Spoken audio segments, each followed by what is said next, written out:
Mula sa himpapawid, tila nasusunog na isla ang bahaging ito ng Navotas City. Balot ng makapal na usok ang paligid at makikita ang kalat-kalat na apoy sa kalupaan. Biyernes, April 10 ng gabi, nang sumiklab ang sunog na ito sa Navotas Sanitary Landfill Facility. Makalipas ang isang linggo, patuloy ang paglagablab ng sunog.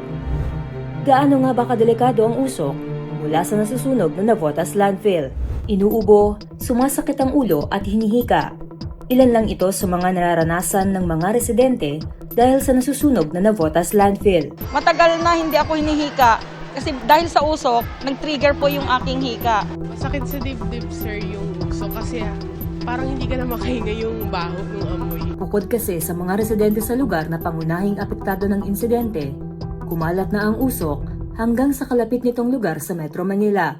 Nitong April 18, nagpaalala na ang Manila Disaster Risk Reduction Management Department na magsuot ng face mask at iwasan ang paglabas kung hindi kinakailangan dahil sa paglala ng air quality sa lungsod.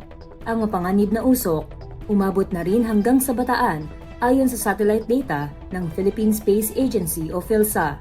Kung magpapatuloy raw ang pagkalat ng usok sa Navotas, aabot sa 65,000 residente ang maaapektuhan. Kaugnay nito, nagbabala si Health Secretary Ted Herbosa sa panganib na dala ng usok mula sa Navotas Landfill.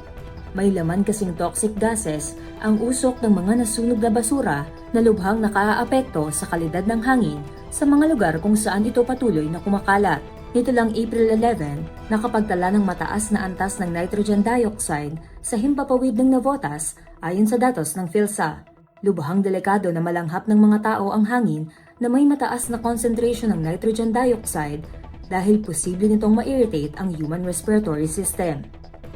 Babala pa ng DOH, makasasama rin sa kalusugan ang haze o polluted na hangin na may lamang dust particles mula sa sunog at abo na nagmumula sa landfill. Pero bukod sa epekto sa kalusugan, lubha ring apektado ng sunog sa Navotas Landfill ang kabuhayan ng mga mamamayang malapit dito. Ayon sa Greenpeace Philippines, apektado maging ang pangingisda sa lugar dahil delikado sa marine ecosystems ang toxins mula sa nasusunog na landfill. Ang mga pollutant daw kasi na mula sa usok ay nananatili sa kapaligiran at hindi natutunaw. Dagdag pasakit ito sa mga apektadong residente na patuloy ring nahihirapan sa gitna ng tumataas na presyo ng mga bilihin at krudo. Para makapagplano at maiwasan ang masasamang epekto ng usok mula sa nasusunog na Navotas Landfill, maaaring i-monitor ang air quality sa isang lugar sa tulong ng 3 easy steps. Una, pumunta sa website ng Environmental Management Bureau sa air.emb.gov.ph. Ikalawa, hanapin mula sa page at i-click ang Real-Time Ambient Air Quality Monitoring. At ikatlo, i-click ang Metro Manila Air Quality Data at tingnan ang AQI o Air Quality Index Score ng inyong lungsod at ang remarks. Tandaan, kapag ang Air Quality Index ay nasa 0 to 50, ito ay nasa good category. Ang 51 to 100 naman ay fair category. Masasabi namang unhealthy for sensitive groups kapag nasa 101 to 150, habang ang 151 to 200 ay very unhealthy, at ang 201 to 300 naman ay acutely unhealthy. Pero kapag ang Air Quality Index ay umabot na sa 301 to 500, ito ay nasa emergency category na. As of April 19, 138 ang naitala na air quality sa Navotas. Nangangahulugang ito ay nasa unhealthy for sensitive groups.